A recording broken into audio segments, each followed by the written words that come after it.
آواز سے میرے ساتھ پڑھیں الصلاۃ والسلام علیک یا رسول اللہ، الصلاۃ والسلام علیک یا نبی اللہ،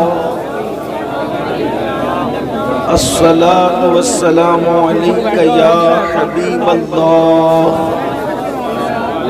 وعلی آلک واصحابک یا نور اللہ صلی اللہ تعالی علیہ وسلم۔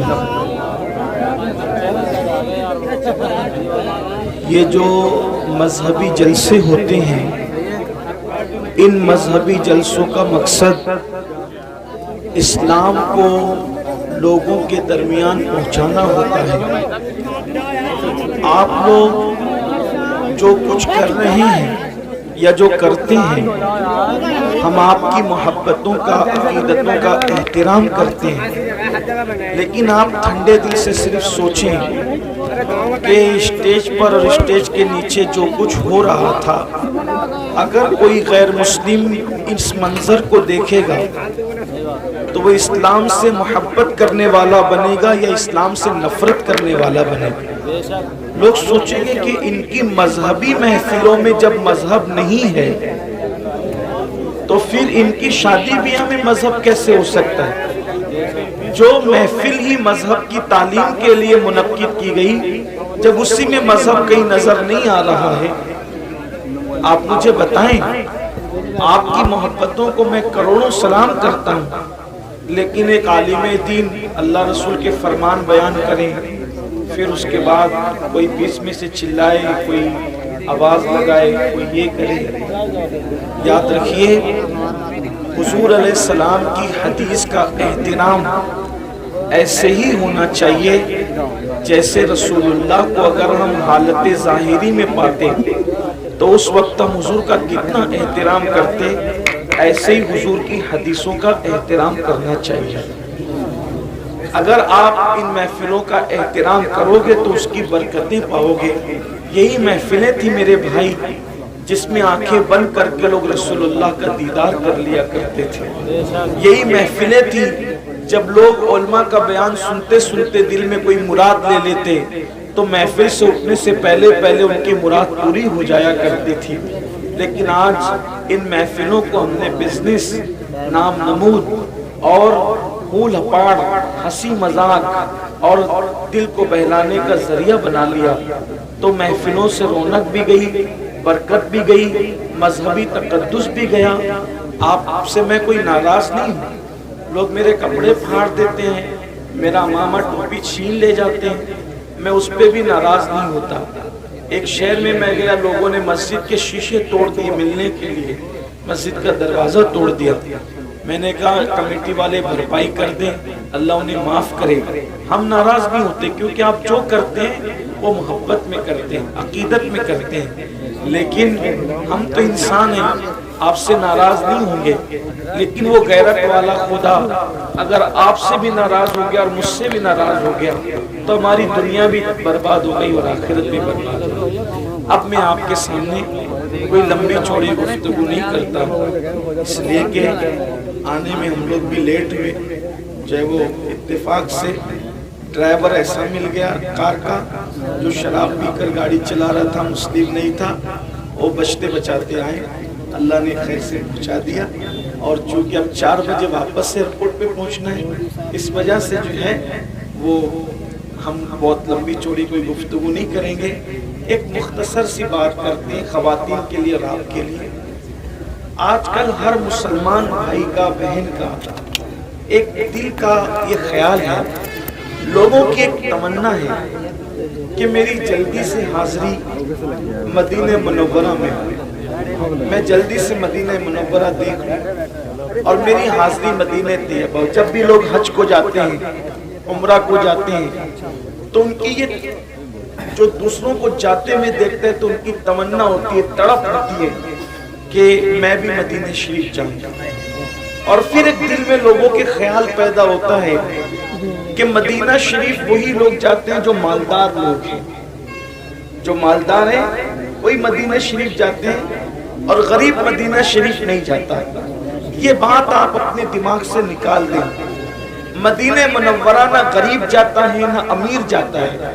مدینہ منورہ نہ بادشاہ جاتا ہے نہ ہی رعایا جاتی ہے. مدینہ منورہ صرف وہ جاتا ہے جس کو مدینے کے تاجدار بلا لیا کرتے ہیں. جسے چاہا اپنا بنا لیا, جسے چاہا در پہ بلا لیا. یہ بڑے کرم کے ہیں فیصلے, یہ بڑے نصیب کی بات ہے. اگر مدینہ منورہ جانے کا آپ کا پلان ہے تو کثرت کے ساتھ اللہ کے رسول صلی اللہ علیہ وآلہ وسلم پر درود پڑھیے, اور اس نیت سے پڑھیے کہ اللہ اس کے رسول راضی ہو جائیں. اگر بس کرم کی نظر ہوئی تو دو کاموں میں سے ایک کام ہو سکتا ہے, یا تو وہ خود تشریف لے آئیں گے یا پھر وہ آپ کو بلا لیں گے. آپ درود پڑھیں کثرت کے ساتھ, لیکن یہ کثرت سے درود بھی پڑھنا ایک اس وقت آپ کو فائدہ پہنچائے گا جب آپ نمازوں کی پابندی کے ساتھ درود شریف پڑھیں گے. اگر آپ نماز نہیں پڑھتے اور آپ درود شریف پڑھ رہے ہیں, آپ کو ثواب تو ملے گا, لیکن درود کی مکمل برکتیں آپ کو نصیب نہیں ہوگی. کسی بھی عمل کی برکت بغیر نماز کے آپ کو مکمل طور پر کبھی نصیب نہیں ہو سکتی. اس سلسلے میں ایک بات عرض کرتا ہوں اور بات مکمل کرتا ہوں. درود شریف وہ عمل ہے کہ اگر مچھلی پڑتی ہے تو اللہ مچھلی پر آگ کو حرام کر دیتا ہے. درود شریف وہ عمل ہے اگر شہد کی مکھی پڑتی ہے تو اللہ تبارک و تعالی کڑوے کسیلے رسوں کو جو ہے وہ شہد میں تبدیل فرما دیتا ہے. درود شریف اگر کوئی مصیبت میں پڑے اللہ اس کی مصیبتوں کو دور کرتا ہے. درود شریف اگر کوئی خوشیوں میں پڑے اللہ خوشیوں میں اضافہ فرماتا ہے. اس سلسلے میں ہماری کتابوں میں لکھا ہوا ہے کہ ایک عاشق رسول تھا اور بڑا غریب تھا, اور اس کا کام تھا سنگ تراشی, یعنی پتھروں کو تراشنا. وہ پتھروں کو تراشتا تھا. یاد رکھنا, ہم حضور سے عشق کی بہت باتیں کرتے ہیں, محبت کی بہت باتیں کرتے ہیں. مجھے سنیوں سے شکایت یہ ہے ہم نے عشق کی باتیں بہت کی, لیکن ہم نے رسول اللہ سے ویسا عشق نہیں کیا. جیسے ہم نے باتیں کی, جیسے نعرے لگائے, ویسے ہم نے حضور سے عشق نہیں کیا, حضور سے ویسی محبت نہیں کی. میرے بھائی, جو جس سے عشق کرتا ہے وہ ہر دم اس کا ذکر کرتا ہے. جو جس سے عشق کرتا ہے وہ ہر دم اس کو یاد رکھتا ہے.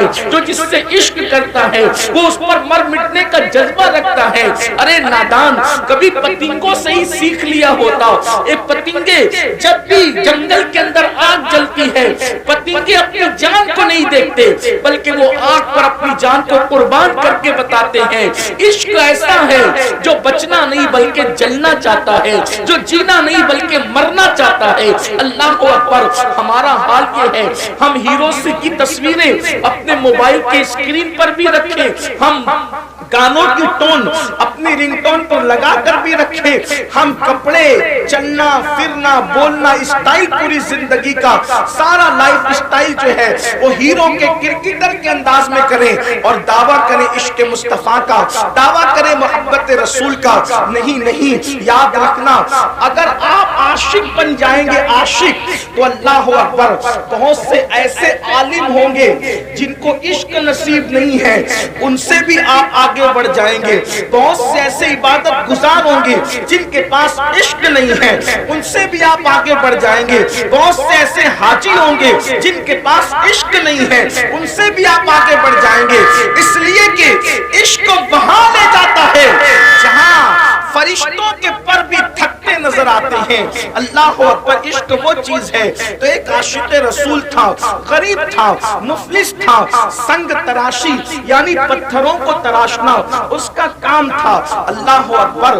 یہ بھی یاد رکھنا, جب کوئی میرے آقا پر درود پڑھتا ہے تو آقا کریم اس کے درود کو جو عشق کے ساتھ محبت اور عقیدت کے ساتھ پڑھتا ہے, آقا فرماتے ہیں صلی اللہ علیہ وآلہ وسلم کہ جو محبت اور عشق میں ڈوب کر مجھ پہ درود پڑھتا ہے اس کا درود میں خود سنا کرتا ہوں، اور جو ایسی روا روی میں پڑھتا ہے اس کا درود فرشتے لا کر مجھے پہنچاتے ہیں اور کہتے ہیں یا رسول اللہ فلاں ابن فلاں، یعنی باپ کے نام کے ساتھ وہ درود پہنچتا ہے، روا روی میں پڑھا تو فرشتہ پہنچاتا ہے، اور عشق میں ڈوب کے پڑھا تو خود تیری آواز مصطفیٰ جان رحمت کے کانوں تک پہنچتی ہے۔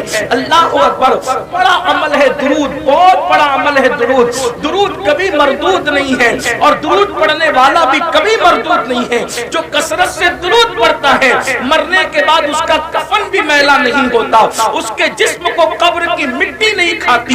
یہ درود بہت بڑی چیز ہے۔ بچے کو درود کی کثرت کروا دو، خود بھی اٹھتے بیٹھتے چلتے پھرتے وضو بے وضو درود شریف پڑھتے رہو۔ با وضو پڑھو تو مقدر کی معراج ہے، لیکن اگر کبھی وضو سنبھال نہ سکو اور کسی وجہ سے بے وضو پڑھنا چاہے تو بے وضو بھی درود پڑھنے کی اجازت ہے۔ بہنوں سے بھی کہتا ہوں اگر اپنے بچوں کو نیک دیکھنا چاہتی ہو تو جب تم کھانا بنایا کرو تو درود شریف پڑھتے ہوئے بنایا کرو۔ اگر چاہتی ہو کہ تمہارے شوہر کے دل میں تمہاری محبت پیدا ہو جائے تو درود شریف پڑھتے ہوئے کھانا بنایا کرو۔ اس سے بڑا تعویذ کوئی نہیں ہے، ہر درد کی دوا ہے صلی علی محمد، تعویذ ہر بلا ہے صلی علی محمد۔ اللہ اکبر۔ تو وہ سنگ تراش تھا، پتھروں کو تراشتا تھا۔ درود شریف کی ایک مقبول کتاب ہے، مقبول ترین کتاب جس کو دلائل الخیرات شریف کہتے ہیں، وہ اس کے 7 باب ہے، اس کے 7 چیپٹر ہیں، اور اس نے اس سنگ تراش نے، اس پتھر تراش نے، پتھروں کو تراشنے والے اس بندے نے پوری دلائل الخیرات شریف کو حفظ کر رکھی تھی، زبانی یاد کر رکھی تھی، اور جب بھی وہ پتھر تراشنے کا کام شروع کرتا تو پہلے دلائل الخیرات کا ایک چیپٹر، ایک سبق، ایک باب کو پڑھ لیا کرتا، یعنی پہلے درود پڑھتا بعد میں کام کرتا، پہلے درود پڑھتا بعد میں کام کرتا، اور ہر دن اس کی تمنا رہتی کبھی تو بلاوا آئے گا، کبھی تو آقا طلب فرمائیں گے، کبھی تو آقا بلائیں گے۔ نہ کوئی ساز ہے، نہ کوئی سامان ہے، نہ کوئی اسباب ہے، کچھ بھی نہیں ہے، بس ایک عشق کی تڑپ ہے کہ حضور کبھی تو بلائیں گے۔ بنے گا جانے کا پھر بہانہ، کہے گا آ کر کوئی دیوانہ، چلو دیوانو تمہیں مدینے، مدینے والے بلا رہے ہیں۔ اللہ اکبر۔ جب تڑپ سچی ہوتی ہے تو پھر کرم ہوتا ہے۔ ایک رات اس کو میرے آقا کی یاد آئی اور روتے روتے وہ سو گیا۔ جب سویا تو اس کی آنکھ جب بند ہوئی، دل کی آنکھیں بیدار ہوئی، اس نے کیا دیکھا؟ مقدر بیدار ہوا، وقت بیدار ہوا، اور اس نے کیا دیکھا کہ گنبد خضرا ہے، نورانی تخت بچھا ہے، سنہری جالیاں ہیں، اور اس تخت کے اوپر آمینہ کے لال، عبداللہ کے لخت جگر، خسرو خوباں، معصوم آمنہ، سید العالمین، قائد المرسلین، دانائے سبل، مولائے کل، ختم الرسل، صاحب قرآن، طٰہٰ و یاسین، مزمل و مدثر، غیب دا نبی، عالم ما کان و ما یکون، امام المرسلین، خاتم النبیین، سید العالمین، شفیع المذنبین، یعنی ہم سب کے آقا و مولا محمد الرسول اللہ، ارواحنا فدا صلی اللہ علیہ وآلہ وسلم ایک تخت پر جلوگر ہے، اور تخت پر بیٹھے بیٹھے اللہ کے رسول فرماتے ہیں تم مدینے آؤ۔ سرکار خود دعوت دے رہے ہیں تم مدینے آؤ، اور یہ دیکھو یہ میرے گنبد کا ایک کنگرا ٹوٹ گیا ہے، اس کو تم اپنے ہاتھ سے آ کر کے تعمیر کرو۔ ہائے ہائے، دنیا میں معماروں کی کمی تو نہ تھی، لیکن حضور نے کس کا انتخاب کیا؟ جو حضور کا عاشق تھا اس کا انتخاب کیا، اور پھر اس جوان کو سرکار نے فرمایا تمہیں مدینہ منورہ آنا ہے، اور حضور نے کہا کہ یہ کنگرا تعمیر کرنا ہے۔ جیسے ہی اس کی آنکھ کھلی تو پورا گھر خوشبو سے معطر تھا، پورا گھر خوشبو سے مہک رہا تھا، سبحان اللہ سبحان اللہ، گڑ گڑا رہا تھا، رو رہا تھا۔ حضور نے بلایا ہے، نہ پیسے ہے، نہ مال ہے، نہ ساز ہے، نہ سامان ہے، نہ اسباب ہے، کچھ بھی نہیں۔ آقا نے کہا کہ تمہیں آنا ہے، اور وہ بندہ عاشق سچا ہوتا ہے، یقین اس کا مضبوط ہوتا ہے۔ اس نے کیا کیا؟ تعمیر کا سامان تھیلی میں ڈالا، کپڑے بھرے، تھیلا کندھے پہ ڈالا اور جہاں سے ساحل سے جہاز جدہ کی طرف روانہ ہوتے تھے اس ساحل پر گیا. کوئی پیسہ نہیں, کوئی مال نہیں. لوگ اس کو کہانی قصہ کہہ کر ہنس کے اڑا دے تو الگ بات ہے, لیکن یہ تاریخ ہے, سچائی ہے. جب وہ ساحل سمندر پہ پہنچا تو دیکھا ایک بہت بڑا جہاز جدہ کے لیے جانے والا ہے, اور ملاح کیپٹن جو ہے, اللہ اکبر, کپتان پوری کوشش کر رہا ہے جہاز کو آگے بڑھانے کی, لیکن جہاز آگے بڑھتا نہیں. جہاز آگے نہیں بڑھتا. کپتان نے کہا ہو سکتا ہے اس میں اللہ رسول کی کوئی خاص مرضی ہو. جب کپتان نے ادھر ادھر نظر گھمائی تو دیکھا کہ بکھرے ہوئے بال, پھٹے پرانے کپڑے, چہرے کا اڑا اڑا رنگ اور آنکھوں میں آنسو ایک دیوانہ ساحل پر ادھر ادھر چلتا نظر آ رہا ہے. اس کو آواز دی, کہاں کا ارادہ ہے؟ کہا مدینے جانا ہے. ٹکٹ کچھ نہیں, حضور نے بلایا, جانا ہے, آؤ بیٹھو. جیسے کشتی میں بٹھایا کشتی چل پڑی. اب سب کا کوئی نہ کوئی معلم تھا, سب کا کوئی نہ کوئی میزبان تھا. اب یہ بندہ سوچ رہا ہے میں جدہ اتروں گا تو جاؤں گا کہاں, کیونکہ سب کو تو معلم لے جائے گا, کیونکہ سب نے پہلے سے سب سیٹ کر رکھا ہے, منصوبہ بنا رکھا ہے, لیکن میں تو اچانک آیا, مجھے کون لے جائے گا. لیکن جب جدہ کے ساحل پر یہ اترا تو اس کی حیرت کی انتہا نہ رہی.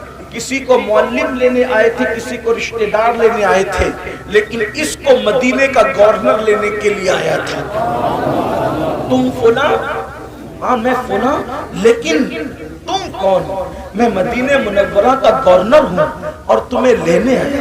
تم کیوں لینے آئے؟ تمہیں کیسے پتا چلا کہ میں مدینے جانے والا ہوں؟ تو کہا رات خواب میں مصطفیٰ جان رحمت کا دیدار ہوا اور فرمایا کیا تم مجھے اپنا مہمان بنانا چاہتا ہے؟ کیا تم میری میزبانی کرنا چاہتا ہے؟ جی یا رسول اللہ, میں تو آپ کے صدیوں بعد پیدا ہوا آقا, لیکن میں آپ کی ضرور مہمانی کرنا چاہتا ہوں. فرمایا ہند سے میرا ایک عاشق آ رہا ہے, اگر تو اس کی خدمت کرے گا تو گویا کہ تو نے میری خدمت کر لی, اس لیے میں تمہیں لینے کے لیے آیا ہوں. اللہ اکبر. پھر جدہ سے یہ قافلہ مدینہ منورہ پہنچا. اس عاشق نے کہا, لوگوں نے, کسی نے کہا کھانا کھا لو, کسی نے کہا کپڑے بدل لو, کسی نے کہا یہ کر لو, کسی نے کہا وہ کر لو. اس نے کہا میں نے کچھ نہیں کرنا, میں تو جس کام سے آیا ہوں وہی کام کرنا ہے. اور عاشق غسل کر کے جب آقا کی جالیوں کے سامنے گیا تو عرض کیا یا رسول اللہ, پہلے تو آپ پر سلام ہو, اور دوسرا یہ سرکار سب آتے ہیں, اہتمام سے آتے ہیں اور پیسے خرچ کر کے آتے ہیں, انتظامات سے آتے ہیں, لیکن یا رسول اللہ میں تو خالص آپ کے بلاوے پر آیا ہوں, اور آنے والا کوئی نہ کوئی مراد لے کر آتا ہے. میری مراد بس اتنی ہے, گر پڑ کے یہاں پہنچا, مر مر کے تمہیں پایا, چھوٹے نہ یا رسول اللہ سنگے درے جانانا. آقا جب بلایا ہے اب کبھی واپس مت بھیجنا. بس اتنا منہ ہی منہ میں کہا. ان کا در تو وہ در ہے کہ میرے کریم سے گر قطرہ کسی نے مانگا, دریا بہا دیے ہیں, در بے بہا دیے ہیں. کون دیتا ہے؟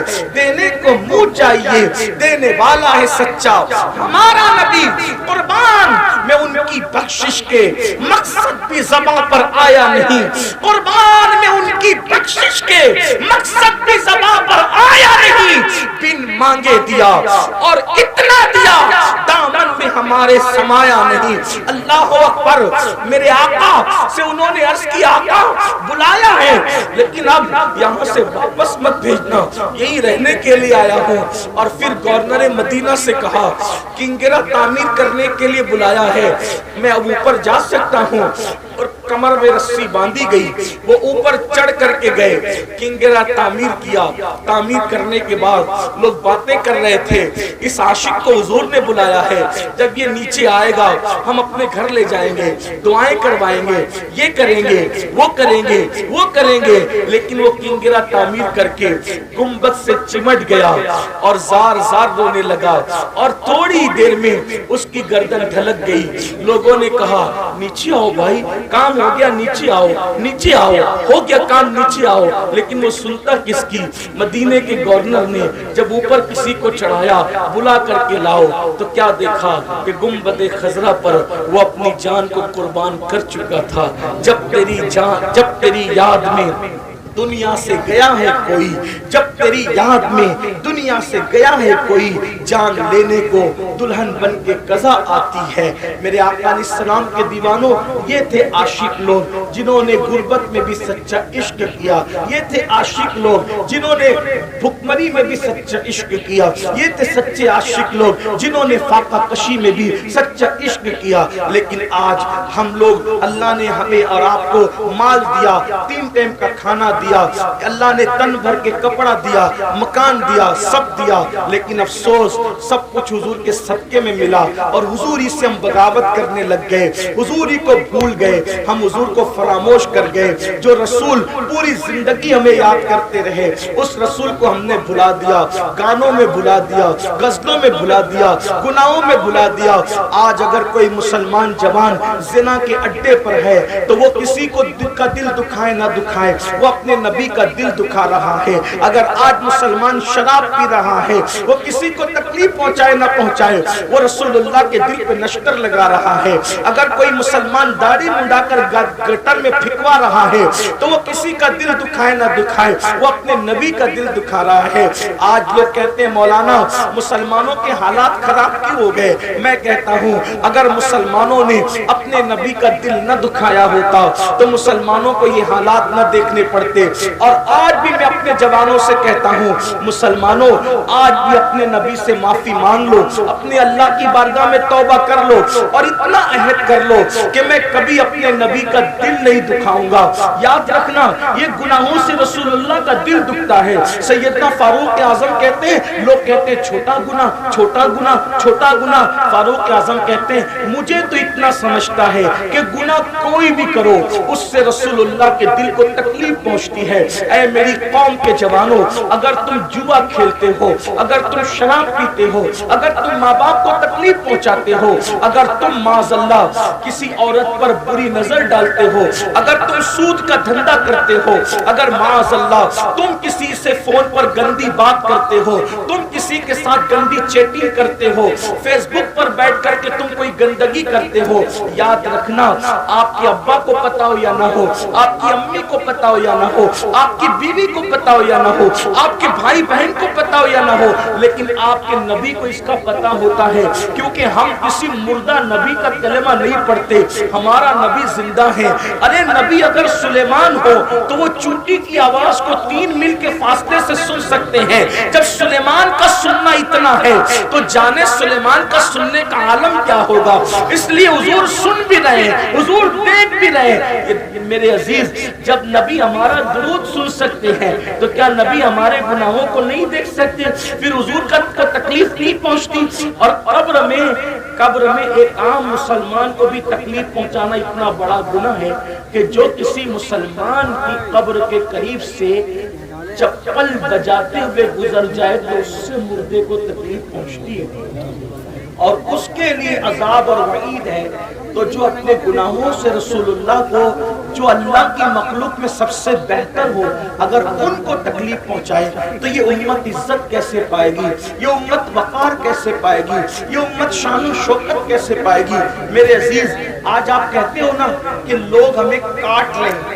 ایک ہی بات کہتا ہوں, ایک بات توجہ کرنا, بات مکمل کرتا ہوں. ایک بات, لوگ ہمیں کاٹ لیں, ہم کٹ ٹھیک کیوں کٹ رہے؟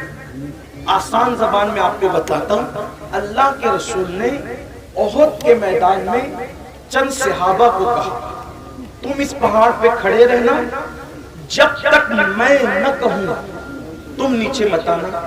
توجہ کرنا, جو سمجھدار جوان ہے ان کی میں توجہ چاہتا ہوں. جو دیگا مستی کرنے میں تم سے کوئی بات ہی نہیں کر رہا ہوں, لیکن جو واقعی سن کر کچھ سیکھنے اور عمل کرنے آئے ہیں ان کی خاص توجہ.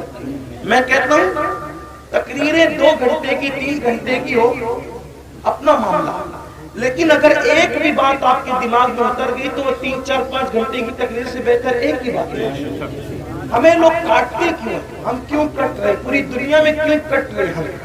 اللہ کے رسول نے اپنے صحابہ سے کہا، چند صحابہ سے، یہ جبل روما ہے، اس پر کھڑے ہو جاؤ، جب تک میں نہ کہوں تم اترنا نہیں۔ اگر تم دیکھو کہ ہم گاجر مولی کی طرف کٹ رہے ہیں تو بھی مت اترنا، اور اگر تم دیکھو کہ ہم مال غنیمت اکٹھا کر رہے ہیں تو بھی مت اترنا۔ ٹھیک، احد کی جنگ شروع ہوئی، تھوڑی دیر میں مسلمانوں نے کافروں کے ایسے چھکے چھڑائے کہ وہ سر پہ پیر رکھ کے سرپٹ بھاگے، اپنی عورتوں کو، اپنا مال، اپنے اونٹنی، اپنی سواری سب چھوڑ کے بھاگے۔ اب توجہ کرنا، جب وہ سب چھوڑ کر کے بھاگے تو جن کو رسول اللہ نے پہاڑ پہ کھڑا کیا تھا ان میں ہو گیا اختلاف۔ کچھ نے کہا کہ نیچے اترو، جنگ ختم ہو گئی۔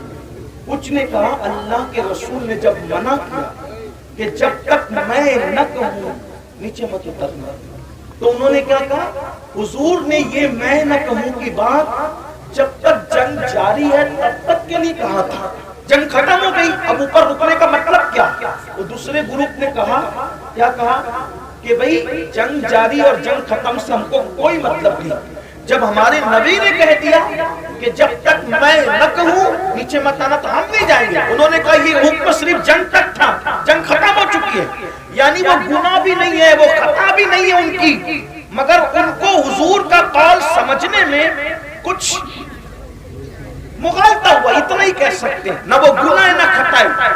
اور پھر ان کی بڑی تعداد نیچے آ گئی، جن کو رسول اللہ نے کہا تھا پہاڑ سے مت اترنا، مگر ان کی بڑی تعداد نیچے آ گئی، اور ایک چھوٹی سی تعداد انہوں نے کہا جب تک حضور نہیں کہیں گے ہم یہی رہیں گے۔ کیا ہوا؟ جو بھاگ رہے تھے سرپٹ، سروں پہ پیر رکھ کر کے، وہ بیویاں چھوڑ کے، اونٹنیاں چھوڑ کے، گھوڑے چھوڑ کے جو بھاگ رہے تھے، انہوں نے جب وہ پہاڑ خالی دیکھا پلٹ کے حملہ کیا تھا، اور جب پلٹ کے حملہ کیا تو احد کے میدان میں 70 مسلمان شہید ہوئے۔ کتنے مسلمان کٹے؟ 70۔ امیر حمزہ، مصعب بن عمیر، عبداللہ ابن جہش، حضرت شماس، حضرت حنظلہ، حضرت اسود، کتنے؟ 70 صحابہ، اور ان میں سے کسی کا کلیجہ نکال کے چبایا گیا، کسی کے کان کاٹے گئے، کسی کی ناک کاٹی گئی۔ آپ مجھے بتائیں اگر 15-20 صحابہ صرف رسول اللہ کے فرمان کو سمجھنے میں مغالطہ ہو جائے، بہت احتیاط سے بات کر رہا ہوں، میرے مسلک کی رعایت کرتے ہیں کیونکہ میرا پورا مسلک ادب ہے، اور میرے نبی کے ہر صحابی کا احترام ہم پہ فرض ہے، اس لیے توجہ کرنا۔ 15-20 اصحاب رسول فرمان رسالت کے سمجھنے میں اگر کچھ ذہن میں عجیب سا معاملہ ہو جائے اور حضور نے کہا مت اترنا اور وہ اتر جائیں تو کتنے لوگ کٹتے ہیں؟ کتنے لوگوں کا خون بہتا ہے؟ کتنی فیملیاں اجڑتی ہیں؟ کتنے گھروں کے بچے یتیم ہوتے ہیں؟ 70۔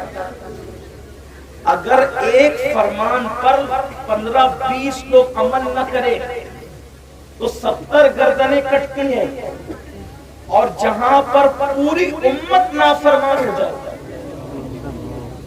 پوری امت، اور وہاں تو فرمان کو سمجھنے میں مغالطہ ہو رہا تھا، نافرمانی نہیں تھی، خطا نہیں تھی، حضور کے ساتھ جفا نہیں تھی، یہاں تو رسول اللہ نے جن باتوں کو کھول کھول کر کے بیان کیا کہ یہ مت کرنا، یہ مت کرنا، یہ مت کرنا، کروڑوں لوگ وہی سب کچھ کر رہے ہیں، کیا کٹو گے نہیں؟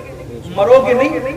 اس امت پر کبھی بھی زوال نہ آتا اگر یہ امت رسول اللہ کے ساتھ وفا کرتی۔ ہم نے جرائم کیے، بتاؤ کس مسلمان کو پتہ نہیں زنا کرنا حرام ہے؟ اتنے بھولے ہو گئے مسلمان، کس مسلمان کو پتہ نہیں کیا گناہ ہے کیا نیکی ہے؟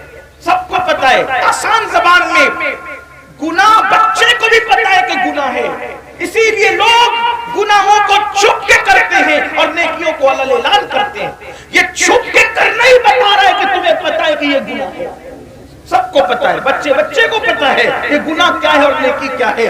اب بتاؤ, اب بھی مسلمان نہ جاگیں گے؟ لوگ رونا رو رہے ہیں, ایسا کرو ایسا کرو.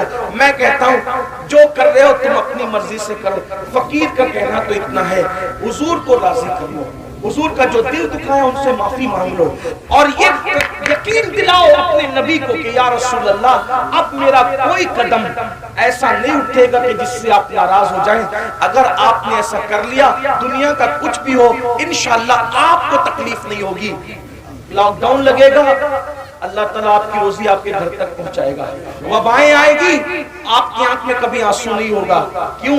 اس لیے کہ ایک بار حضور کو راضی کر کے دیکھو, حضور کو راضی کرنے کا مزہ کیا ہے, حضور کو راضی کرنے کا لطف کیا ہے, حضور کو خوش کرنے پر انعامات کی برسات کیسے ہوتی ہے. نادان ہے مسلمان, مسلمانوں کو نہیں پتا اگر پتھر حضور کو راضی کر لینا, پتھر حضور کے نام پہ نرم ہو جائے نا, پتھر عزت پا جاتا ہے. میں پوچھتا ہوں, دنیا میں کروڑوں پتھر ہیں, سارے پتھروں کو عزت نہیں ملتی, لیکن وہ پتھر جو رسول اللہ کے قدم کے نیچے نرم ہو کر نقش قدم کو اپنے سینے میں اتار لیتے ہیں, کبھی سر پہ رکھے جاتے ہیں, کبھی آنکھوں میں رکھے جاتے ہیں, کبھی منبر پہ رکھے جاتے ہیں.